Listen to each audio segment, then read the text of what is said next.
are all bundled up and heading to Sprouts, a little outdoor preschool with the Schuylkill Center.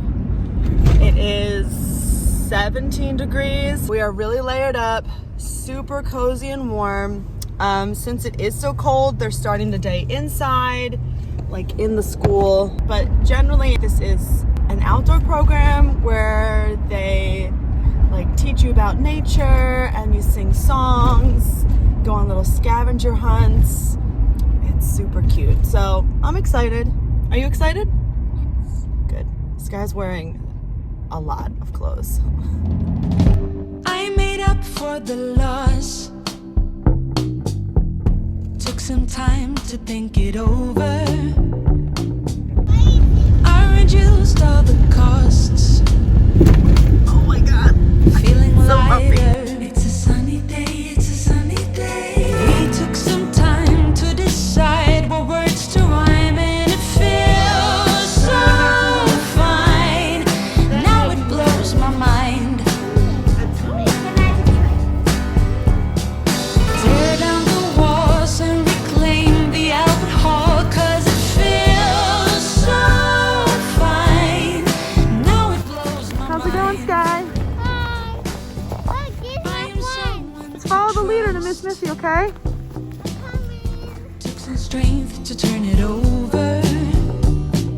Replace your recognition with the lust. 'Cause it's a sunny day. Okay, that was so cold, but fun. Hiking around definitely helped. Did you have fun, Sky? That was good. Next week will be even better because we're gonna be outside a little bit more, because we'll be able to hike and stuff because it won't be quite as cold. But still, it was really nice to be outside in the fresh air and the trees and the leaves and the ice and the friends. And there was a canoe. We were playing in the canoe and a seesaw made out of logs. Yay for outdoor preschools.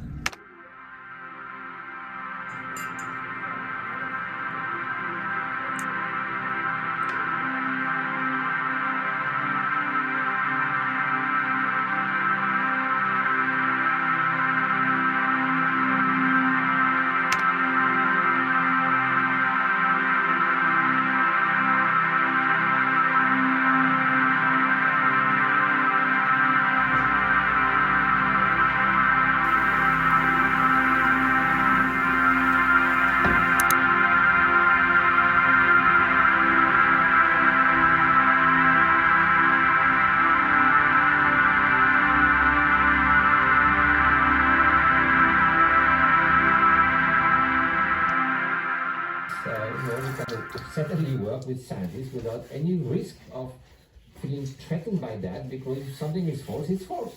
What's the problem with that? Right? So in 2000, following one of the meetings that was devoted to destructive emotions, the first one to myself I participated in Dharamsala. Using scientific protocol to investigate the tangible physiological effects of meditation. Such research might one day yield new understanding of the mind, of the ultimate nature of human consciousness.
Hello, beautiful beings. It's me, Alison. Welcome back to the channel. Welcome back to another vlog. I think this is shaping up to be just another week in my life. If you don't know me, I'm Alison, and I'm a mom and a yoga teacher, and I just like to vlog my daily life as both of those things. If you're new here, welcome. Don't forget to subscribe. And if you're a returning friend, hello to you too. I've been a yoga and meditation teacher since 2014. I studied at a place called the Expanding Light in California, and it's been life-changing having a meditation practice. So I wanted to pop in and share a few meditation tips with you today. This is a really popular time of year to either start a meditation practice or re-energize an existing meditation practice. So I just wanted to offer a few things that might help you in your meditation journey, whether you're a beginner or a seasoned meditator. So the first thing is movement, having a little bit of a stretch before meditating. And this doesn't have to be a full yoga practice or really yoga of any kind. It just has to be a stretch that feels good in your body. Anything simple like shoulder rolls, head rolls, a little seated twist, a little seated side bend, or a standing side bend. These are all just nice ways to bring a little space into the body and to relieve some tension. Sorry, the heat's taking on now, so you might hear this like kind of airy background noise. It's all good. I can't stress the importance of finding a comfortable seat enough. I feel like a lot of meditation programs kind of gloss over this. They kind of just say like, oh, find your way to a comfortable seat.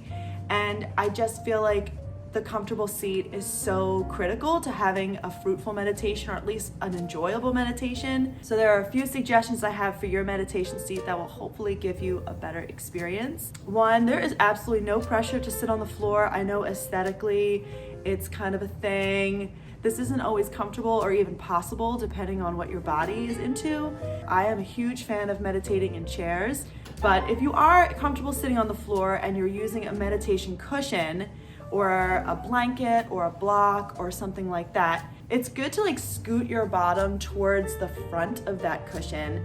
That creates this sort of downward tilt to your pelvis, which allows the spine to be straighter more effortlessly. We love to see that nice stacked spine, that nice unhindered flow of energy up and down the spine. That's why the spine being straight is so important. But if you're seated right in the middle of your cushion or right in the middle of your blanket, you're almost like creating a bucket seat for yourself, which is just going to make your spine want to round, and you're going to have to work that much harder to keep your posture nice and erect and straight. That is a tip I learned very early on in my training and has stayed with me, and I just love it.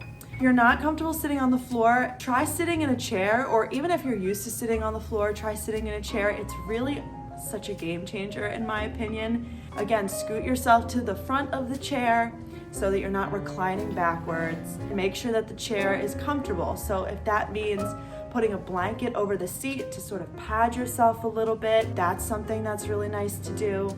Make sure that the knees and the hips and the ankles are all in alignment. This helps not to put any undue stress on your joints. A good way to do this is to put your feet up on a blanket, or even to put your feet up on a meditation cushion if you have one. You don't want the knees to come up too high. You want them to be level with your hips, but you also don't want them to be like hanging too low, so it's sort of like pulling you forward. I highly recommend sitting in a chair for meditation, at least trying it once. It's really, really lovely. You can even sit on the side of your bed, on the side of your couch. Definitely scoot forward so you can have a nice and tall spine. My last set of tips are sort of about what makes a successful meditation. Really, anytime you make it to your cushion is a successful meditation.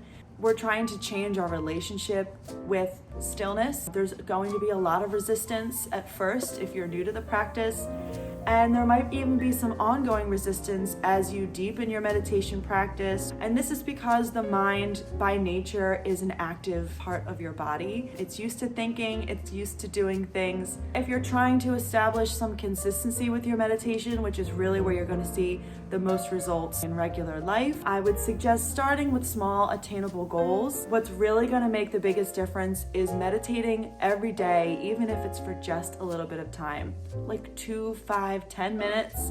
If you use the Headspace app, there is a new meditation offered every day That's usually 10 minutes or less, and that's a really, really great place to start. And if all you ever did was meditate for 10 minutes a day, I guarantee that's gonna make a huge difference in your life.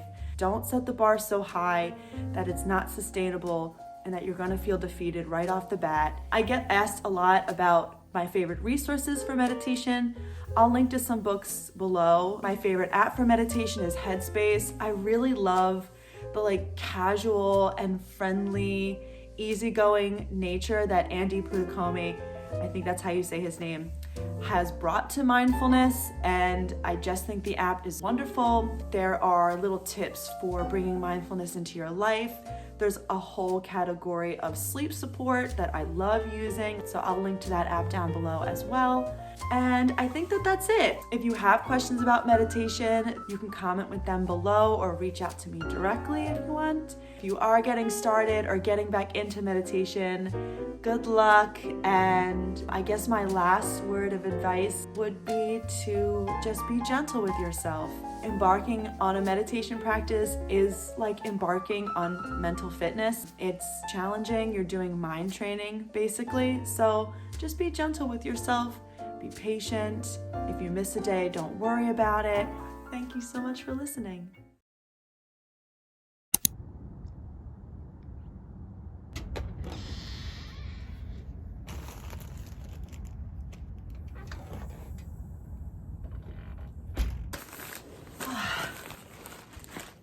Just got this bag from thredup. We'll do a little unboxing. Honestly, it's been a minute since I've ordered things and I kind of forget what's in here. Oh, yeah. Okay, this I'm really excited about. This is a Free People, just like Henley style, long sleeve cotton top, but it's like a thick cotton. I thought it'd be like a really nice little staple. It's got this frayed edge and some nice like button details on the cuff. Cute. I love the back of Free People shirts. Have like a little ruching and then like a nice long back. This is good. I want to get a lot of wear out of that. Next. Oh, weird. Oh.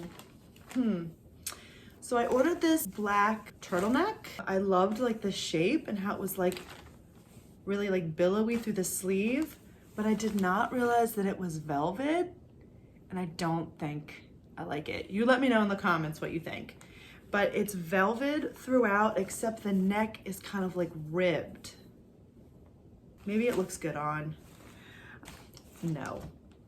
You let me know if I'm way off on that, but that is not really my vibe. This is a Urban Outfitters brand, PST Los Angeles, or Project Social Tee. I love this. This is a medium. It's got a really deep V in the front and the back. I love the sleeves and the stripe. Oh my gosh, and it's so soft. Yay. Okay, 2 out of 3 ain't bad. I'm into it. So I think I want to end it there. If you're still with me, thank you so much for watching, and don't forget to like, subscribe, say hi in the comments, and I will see you in the next one.